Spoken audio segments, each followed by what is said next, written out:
What's up guys? Quiz James here and welcome sa atong first video. And karon ang atong practicean karon is mag-factor ta og quadratic trinomials. So it is expected nga after this video ato na ma-master ang pag-factor sa trinomials kay ato siyang buhaton in a systematic na approach. Okay? So wala ni padugay-dugay, let us proceed with our first example. Number 1 is we have x squared plus 8x plus 12. So, in factoring quadratic trinomials, ang atong first step nga buhaton is atong i-check ang coefficient ni x squared. When we say coefficient, sa atong pambinulungan, usually mo siya ang number na ginambutang before ang x squared or any quadratic term. Kuya, wala man tayo makita nga number na tapad sa to ang x squared. But in fact, na siya number or coefficient which is na siya 1 here. Okay?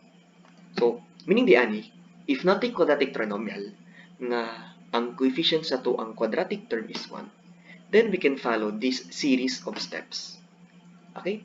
So, ato sang i-reasoning 1 here na coefficient and mag-proceed ta with the basic steps. So, ang ato lang buhaton diri is atong i-check ang signs sa to ang constant term and sa linear term. Okay? So, atong i-check una ang sign sa to ang constant term which is positive.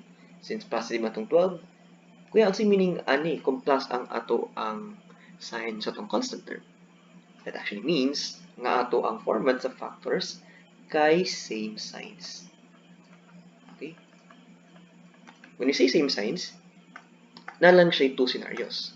It's either ang ato ang x squared plus 8x plus 12 kay na siya sa x plus something number and another x plus something na number. Or basin dahil negative siya. Like x minus and x minus. But, kuya, asa man ta makadecide ani? It's either x plus ba nga duha ka buok or x minus ba nga duha ka buok. Diya din masulod ang sign sa ato ang linear term which is positive siya. Okay?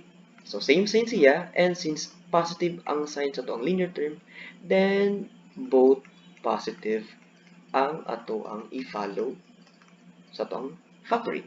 And that means, nga natin idea, nga ang x squared plus 8x plus 12 is naa siya sa form nga x plus something a number and x plus something a number. Okay? But karon ang ato na lang issue here is unsa mga numbers akong input diha para ma-correct na to ang pag factor ni x squared plus 8x plus 12. Again, atarong isettle ang number na pod ni linear term and ni constant term. Okay? So, meaning di ani, ang ato ang 8 here, okay, which is the second term. So, plus 8 man na siya, guys. So, meaning ani, ang plus 8 ani, or the linear term, is nag-speak siya sa sum ni this one. Okay? This number and this number. At the same time, ang kaning positive nga 12 here, kaya napasabot ana nga ang pag-multiply na to sa number here and sa number here, kay 12 dapat ang iyahang output. Okay? So, medyo systematic siya here. Kay kuya, need pa ba ito trial and error diri Well, you can actually do it na trial and error, pero po ta maglista lang sa products or the factors rather sa atong 12. Okay? Kaya mas dali man siya buhaton. So, atong lista, natay 1 times 12, natay 2 times 6, and natay 3 times 4. Okay? So, we have these three pairs of numbers.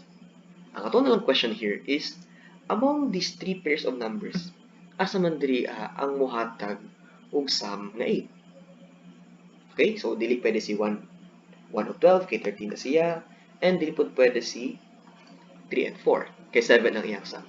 And the only terms, or the only pair of numbers nga mohatag og product 12 and 8 na sum is 2 and 6. So, muna siya itong butang sa factors here. So, x plus 2 and x plus 6. So, meaning, ang ato ang x squared plus 8x plus 12 is just the quantity of x plus 2 times x plus 6. Okay, so that ends our first example. moving forward with our second example, natay s squared minus 12s plus 35. So, same with the first example, 1 lang ang coefficient sa ato ang quadratic term. So, mag-proceed din ta og pang-check sa ato ang format. Okay? Same lang sa constant term, it contains a positive 1, so that means na same signs lang ang ato ang factors.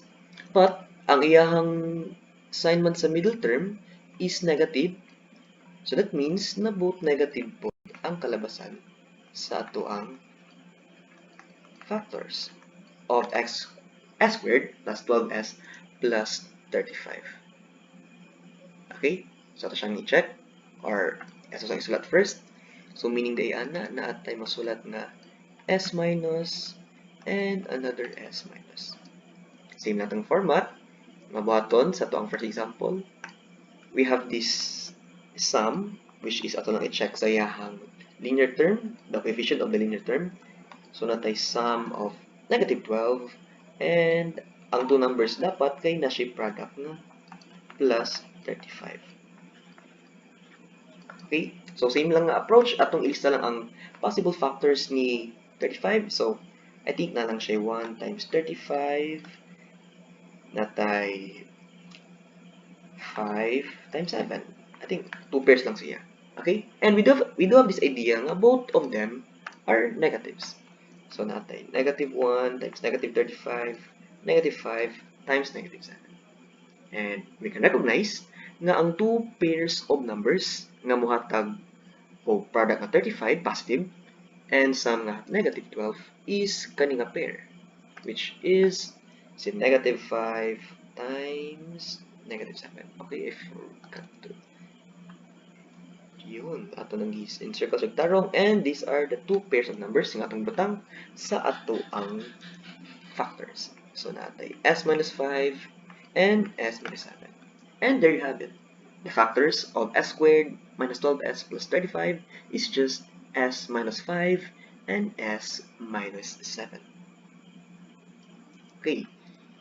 Next example, natay x squared plus x minus 42. Okay, this is quite different sa ato ang previous nga two examples. Kay, again, ang coefficient lang sa ato ang quadratic term is simply 1, so we'll follow the same format lang. But, ang ato ang sign diri sa ato ang linear term, constant term rather, is negative. So, one thing lang ang pasabutan na. That means na different signs ang ato ang format. Okay? So, it's either walay laing way. X plus lang gid siya, which is something number, and x minus. Okay? But kung sa may significance naman din ani sa ato ang sign sa ato ang linear term here, nga plus man siya. Nga negative man ang sign sa ato ang constant term. So, kaning pasabot ani nga plus ang sign, so plus ang dominant. Okay? May say dominant number, so it is expected na ako ang number here sa x plus is mas dako sa x minus. Okay lang? And atos lang i-check, same lang sa previous two examples, ang coefficient sa to ang linear term is 1, so it is expected nga na kay plus 1 nga sum, and naputi product na negative 42. Product negative 42. Okay, so ito lang ilista ang products or the factors rather ni 42. So, natin 1 times 42, 2 times 21, 3 times 7. Sorry. I think 3 times 14 siya. Sorry. So, this is just 3 times 14. Okay, and we have 6 times 7.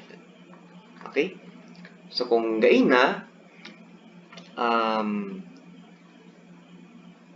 both positive and both negative ato ang examples, di ba? So, kaning example, number 3, since different signs man siya, so magbutang kita diri og isa ka negative.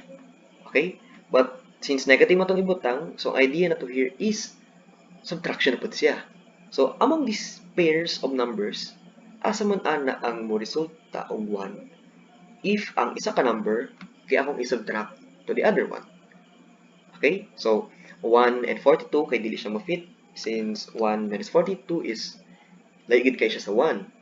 Like, 1 minus 42 is negative 41, and 42 minus 1 is 41. So, dili siya pwede. Same goes with 2 times 21. Okay, 2 minus 21 is negative 19, and 21 minus 2 is 19. Same pod with 3 and 14. Kay, ang ato ang 3 minus 14 is negative 11, and 14 minus 3 is only 11.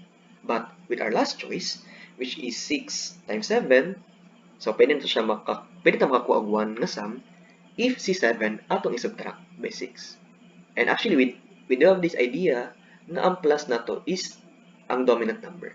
So meaning, ang ato ang negative sign kaya atong butang sa number na 6. And naran tay pairs of numbers nga makahatag og sum nga 1 kay negative 6 plus 7 is 1, and at the same time, negative 6 times 7 is negative 42. And narin the answer. So there is si 7 kay dominant number, and we have our 6 here. So the factors of x squared plus x minus 42 is just x plus 7, the quantity, and the quantity of x minus 6. Okay lang? So let's proceed with our fourth example, which is t squared minus 2t minus 24. Again, this is just the same concept lang sa itong previous, which is number 3, wherein ang sign sa itong constant term is negative. So, atong idea here is different gid siya og signs. Okay? But diri sa to ang sign sa to ang linear term, negative man siya, so it is expected nga negative pod ang ato ang dominant here. Okay? Still, ang iyang factors kay naatay t plus and napod tay t minus. Okay? Checking the coefficients sa to ang linear term and the constant terms. So, dapat natay two pairs of numbers nga mag-sum of negative 2 and negative 24 ang iyahang product. Same na approach, atong button is atong ilista ang tanan factor si 24. So, start na with 1 times 12, 2 times, 1 times 12, 1 times 24, sorry. 1 times 24, natay 2 times 12, natay 3 times 8, and we have 4 times 6. Okay, since gamay raman ang yang difference, I think the only pair nga itong work here nga negative 2 ang sum and negative 24 ang product is this pair, 4 and 6. Okay, so x ni siya, and x ni siya. But asa man to ibot ang negative? Based sa to ang sign sa to ang linear term nga negative is dominant, so atong ibutang ang negative sa to ang 6 since mas daw mo siyang number kaysa ang 4. And kompleto na dahil ang ato ang factors. So naatay t plus 4 and t minus 6, which is the factors of t squared minus 2t minus 24. So sa ato ang next video, what if maka-encounter ta og such quadratic polynomials na dili na 1 ang coefficient sa ato ang quadratic term. So, abangan guys, and see you on the next video. Bye-bye! I hope na namin na-learn, and once again, see you on the next video.